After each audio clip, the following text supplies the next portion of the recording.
Welcome to Reggie Redd's Reactions. It's your boy, Reggie Redd. Today I got a TYT video for y'all. I got Ana and Cenk about to break down this past week of this political just turmoil and drama of the Trump administration. But we gonna get into it. If you like this video by the end, make sure you like, comment, and share with your friends. And don't forget to hit that subscribe button and alert bells so you know when your boy dropping another video. Let's get it. It's an honor to have the president of Ukraine with us. We've had a lot of good discussions, a lot of good talks, and I think progress is being made, very substantial progress in many ways. We had a good meeting, as you know, just a short while ago with the president of Russia, and I think there's a possibility that something could come out of it. Thank you very much for being here. Thanks so much, Mr. President. President Donald Trump sat down with Ukrainian President Volodymyr Zelensky today to discuss the ongoing war in Ukraine and the possibility of a ceasefire or peace deal. And as you just saw, Trump seemed pretty optimistic about the prospect of eventually getting to something peaceful. Now, before we get to more of that press conference, let's just talk a little bit about what happened last week on Friday when Trump met with the Russian president, Vladimir Putin. So they met for 3.5 hours. They did not reach a deal.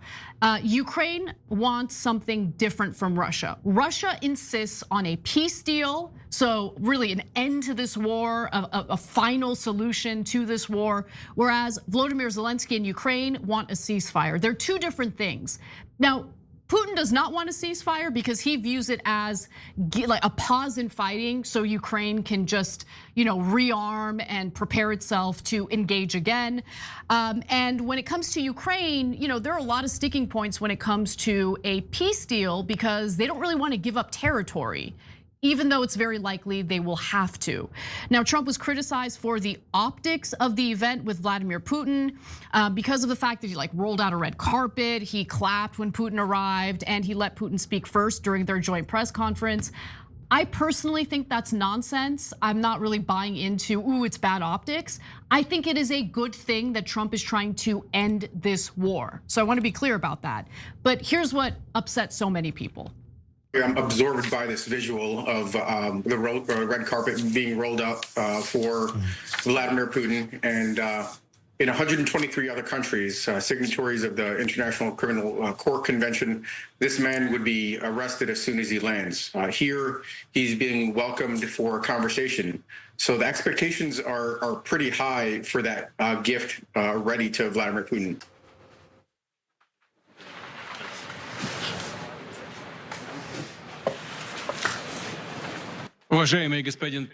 Mr. President, ladies and gentlemen, our negotiations have been held in a constructive atmosphere of mutual respect. Now y'all see that? Cause Trump, she said Trump let him go first. But no, Putin, he bullied his way in there. He steamrolled, just like that foxhole said right after the meeting. Putin steamrolled his way through Trump. I'm talking about all aspects. Trump gets a -10 on a 0 to 10 rating because rolling out the red carpet for Putin, this can't be America. It can't be. Because how the hell do you roll out a red carpet for a warmonger? Motherfuckers that's steady killing innocent civilians in another country, in Ukraine. He's killing innocent people. And then after the meeting, they did another drone strike. Like, fuck you, Trump. I'm gonna keep bombing these motherfuckers. The war has escalated since Trump been in office. And he say the war would have never started had he been in office, had he won the 2020 election. Well, you didn't win. and it wasn't rigged. But that shit some bullshit too, because why ain't it stopped now? You in office now. Why can't you stop it now? Boy, it's like, and then the people that all the MAGA and people in Fox News, people that try to spin this, like it's hard to spin, bro. It's hard to spin because everybody know that Putin, anywhere, any other place he going, he getting arrested. But this motherfucker rolls out the red carpet for him and have military on their hands and knees. Like, how embarrassing, bro. Let's get back to Ana, man. If you meet with someone you're trying to make a peace deal with guns blazing, it's gonna be a little more challenging to get that individual to negotiate with you. So I don't really have a problem with Trump being, cordial with Vladimir Putin. He's not gonna punch him in the face and then expect a ceasefire or a peace negotiation. The real question is, how serious is Putin in getting to a peace deal? And more importantly, how can we close this massive gap that exists between what Russia wants and what Ukraine wants? I'm gonna go to one more video before I go to you, Cenk, because since Friday, both Trump and his administration have faced an avalanche of criticism from both the Democrats and Republicans, including 2 of his former officials. Let's take a look at that. Trump did not lose, but Putin clearly won. Trump didn't come away with anything except more meetings. I served alongside the president for 4 years. I know his style in dealing with these dictators. It's the velvet glove, but I think the hammer needs to come, and it needs to come immediately. Okay, well, both of those individuals are idiots, mostly because Bolton just loves war. Let's just keep that real. But then when it comes to Pence, Trump's got nothing left. We gotta be clear, America has no more cards to play, okay? There's a lot of talk about additional sanctions against Russia. Well, the sanctions haven't been working, clearly, which is a pretty devastating realization when it comes to the power that the United States is able to flex. Now, there's some talk about what's referred to as secondary sanctions on Russian oil, which would, of course, severely limit the oil supply internationally, and that would really hurt ordinary people all across the globe as it pertains to oil prices, gas prices, the cost to transport goods and services. So that's not just gonna harm Russia, it's gonna harm the entire global economy. And that's why the United States has been very slow to even consider pulling the trigger on that. But Cenk, I'm really curious what you think about Trump's efforts in getting this war to end. Yeah, so I share your sentiment that I'm glad that he's trying, and I don't say that lightly. I'll come back to it, okay? At the same time, I'm harsher on him on how he's handled it. So we are financing a war against Russia. Russia invaded one of our allies and has killed their civilians and taken their land. And that is a country we gave a security assurance to when they gave up their nuclear weapons, okay? So you do peace negotiations. I always believe in peace negotiations, but you don't have to roll out a red carpet for the guy. You don't have to applaud as he's come, oh, the great president of Russia. No, I'm not applauding anyone that we're financing a war against and that has attacked one of our allies, let alone any country, okay? So, okay, the theatrics of it was terrible, letting Putin speak first. Who cares who speaks first? You say, like, I got it. But it matters in that context, because to us, who cares? But in international relations, the host country is supposed to speak first. When the host country defers to the other country, it's a sign of, like, if you've ever seen Planet of the Apes, monkeys do this, like the apes do this, like as an offer of, you're the alpha, I am the beta, right? It's like my favorite thing. Yeah, and that's what Trump did with Putin in every interaction, including this one. And he always, like, whenever Putin's around, all of a sudden his neck goes down like a couple of degrees, right? So to me, as an American, I don't like that. I don't need you to be hostile. I need you to get to peace, but stop acting like such a beta. So, but if you say, hey, Cenk, it's just optics, no problem. The much bigger problem is Guys, he said before the summit where we're inviting him to America. Again, some people think that's a big deal. I don't think it's that big a deal, okay? And then Trump said, we are definitely going to get a ceasefire. And that is non-negotiable. He has to agree to some sort of ceasefire, that he's on the road to a ceasefire, right? And Putin goes, no ceasefire. And then there are 5 territories that the Russians are interested in. Putin comes back with, I want all 5 of them, 100%. Trump pushed back apparently on part of Donetsk. I don't know how to pronounce this, sorry, okay? And so. Donetsk, yes. Okay, sorry. So that's it. So Trump, brother, if you're gonna invite him here and you're gonna do negotiations without the Ukrainians, you have to meet him head on. You have to say, here's the cards I'm holding, and here's how I'm gonna play them. And no, you're not gonna get 100% of what you want or 95% of what you want. And I'm not gonna let you walk out of here without some sort of concession from you. Otherwise, we look terrible. It looks useless, and it looks like you used us for a PR opportunity and then gave nothing in return. And unfortunately, that's kind of exactly what happened. So you can go research it. Did Russia give any concessions to Trump in the Alaska meeting? The answer is a crystal clear no. Yeah, I don't believe there have been any concessions whatsoever. And the fact of the matter is, there were no concessions because Russia doesn't have to provide concessions. Russia's winning the war. I don't know about that. They are, though. They are. And in fact, the reason why the sanctions aren't working is because the BRICS nations have found a workaround to the international banking system known as SWIFT, right? So the sanctions really have not harmed Russia. Look, I don't know what the solution is, because Russia and Ukraine are very far apart in terms of reaching a peace deal. I think what's happening to Ukraine and the Ukrainians is awful. I believe, and I do not support Russia. Russia's the aggressor, okay? But you have to look at the situation for what it is.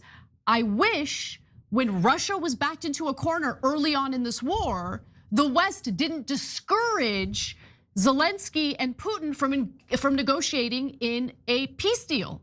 That was the opportunity for a peace deal, and that opportunity fell apart because of Boris Johnson talking to Zelensky to discourage him from engaging in peace negotiations. And now I don't know what the solution is. Like, this is actually a very difficult puzzle to solve. And I think Trump is doing his best to try to solve it. It's just that he doesn't have that many weapons in his arsenal in terms of fighting back against Russia, or at least using leverage to get Putin to heel.